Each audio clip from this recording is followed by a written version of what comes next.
is 7:23. Welcome back. It's a great day. It is Thursday, which means it's time to get caught up as to what is happening in the world of music this upcoming weekend. So we bring out our big guns to let us know all about that. That's why Chet Taylor is here from Band Bombshell to let us know all about music.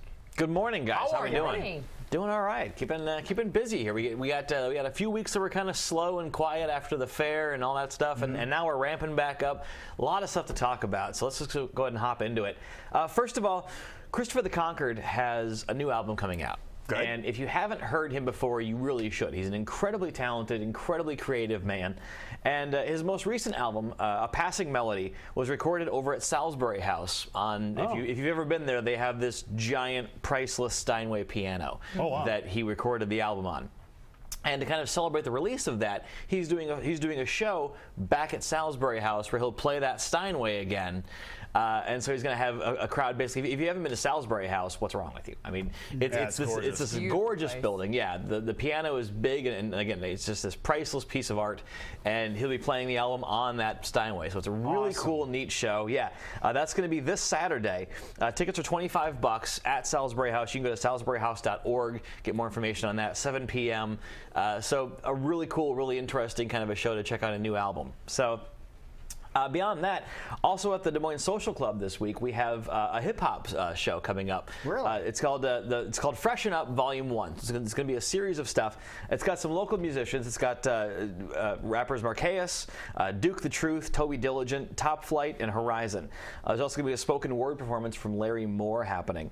So that's going to be $8. That's going to be down at the Social Club. I believe that's in the basement bar, which is a really neat kind of venue. They, obviously down in the basement of the Come and Go Theater. Really cool little place, kind of a small, intimate, place. It only seats a couple of hundred on a good day. That's if you're all standing up. So it's a neat venue to kind of go out and check out something new. And if you haven't heard some of the hip hop happening in town, this is a really nice way to kind of get down there, spend a low amount of cash to check it out, and see a lot of really good local artists doing their stuff. So, and hip hop is really one of those kind of underrepresented kind of untouched, untapped wells of really great, talent in this town. So get out there and check that out as well. News-wise, so last year, and this is something that's been going on for a number of years. We've had various people in town who have wanted to fight the ordinance that's in town that says that underage shows have to end by 9 p.m. Right. Because it's really tough to kind of get parents to come out, around dinner time and kind of, take people out. And the people who support local music really feel like it'd be better if people could stay a little bit later and check out these shows. So a year ago, I wrote a piece on City View. There was a group called the Des Moines Music Commission that was trying to get this overturned as well for a couple of years, and no one really had a lot of luck. Well, now 13-year-old Finn Anderson is going out there and he's sat before the city council. He's made his pitch. Really? Yeah. So Finn is actually, and you know what? Finn is a force of nature. He runs every year now for the last 2 years. There's been the Generation Z stage. Right. We've had him on set talking about that. Finn's talking about the Generation Z stage. Finn actually ran a successful campaign for a woman to get on the school board this year. Jeez. So yeah, Finn does more than most of us do in our lifetimes. And he's 13 years old. So that's a really cool. Thing that Finn's doing. Juice wrote a really nice column on him last week. You can go to dmjuice.com and check that out as well. There's ways you can help. So check out the website or check out the story on Juice. Reach out to Finn, see what you can do to help him out, because this is not a fight that's done yet, because they still need to vote on it. So are you in favor of this happening? Oh, absolutely. And how much later do you want it to extend? I don't think there's anything wrong with having all ages shows that go until 11:30 or midnight. Obviously, you don't think it's too late for kids to be out? I don't. I really don't. I mean, because the thing is, for the two complaints folks have are, one, that you'll have young kids out way too late, and 12, 13, 14-year-old kids aren't going to these shows. We're talking 17, 18, 19-year-olds, 20-year-old. If you're 20 years old in this town, you can't go to a show past 9 p.m. because you can't be in the venue beyond that. The other big complaint folks have is they don't want kids in bars. Right. But the way that the actual, because there is a way to get an exemption to this rule right now in place. For example, Woolies will occasionally get exemptions, so they have all ages shows that go until 11:30 or midnight.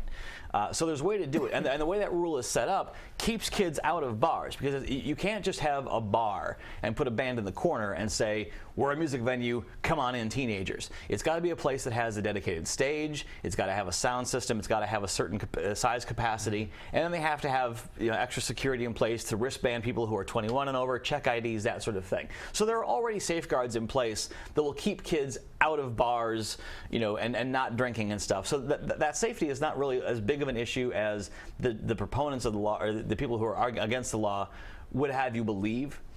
So there are ways to do this kind of safe and sane, and Finn puts that argument out really, really well. And so I really feel like there's nothing wrong with having an all ages show that goes until 11:30 or so. Okay. Especially if you're having it, like I said, someplace at like Woolies. Lefties is another great example of a place where you can very safely have an all ages show and not have it be a big deal. Do Woolies and Lefties want this? Oh, absolutely, absolutely. And not only because, I mean, obviously, if you can open up your fan base and bring in more customers, that makes more money for you.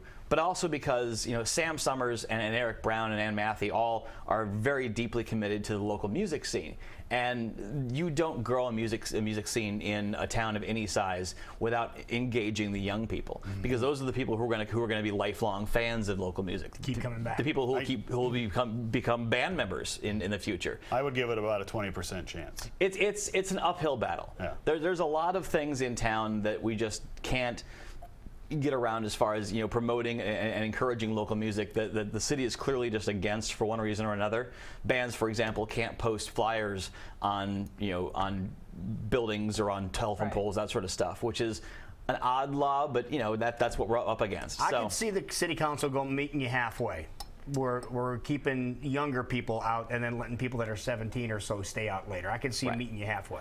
And I feel like eventually there will at least be some kind of compromise made. I'm not sure that either side can. I mean, I don't think the city can continue to kind of keep them out, and I'm not sure if the people that wanted the law banned or lifted will get complete victory. But I think there's an easy compromise there if someone's willing to work. But you for said it. you wrote an article about it. We talked about it on our local Rip and Reads last week, and the most common response I've heard relating to this is, wait till you're 21 like the rest of us. You have to wait too. But the thing is, up until relatively recently, you didn't have to. When House of Bricks was up on Merle Hay Road. Oh, right behind the mall. Yeah. Yeah, there were all ages shows there all the time, and that was we talked to Ambrose Lupercal from Holy White Hounds, and one of the things that he mentioned was that when he was 15, 16, 17, that was just what you did. People would say, "Oh, what are you doing tonight?" "I'm going to Bricks for a show." "Well, who's playing?" "I don't care. I'm going to Bricks for a show." And that was just what you did. If you loved local music, you went to where you could see it. And so it's not a thing where people have always had to do this. It's been a relatively recent thing, last 10, 12 years or so. Okay. And you cross the border into West Des Moines, Val Air doesn't have that problem. You go into Clive, and Seven Flags doesn't have that problem. So it's not even something that's uniform. It's literally just these kind of certain businesses. All right, so we'll work on that. Interesting point. Yeah. Moving forward, couple of real quick last notes. One upcoming show, Toro Imoy is playing at Woolies. It's a style of music known as chill wave. So chill wave. That's right. I like that title. Very laid back. It's a nice kind of very esoteric. He likes to play with this sound a lot. It's really difficult to describe unless you've heard it, kind of a thing. Right. But really fun show. Tickets were only between $16 and $18, depending if you buy them in advance or day of show. WooliesDM.com will have all your details. You can buy tickets there and such. And then finally, the Des Moines Civic Center, when the symphony opens up this series, this season, a new sound. They've gone and done some tweaking. There's only so much they can do with that room because of the way it's constructed and such, without tearing it down and starting over again.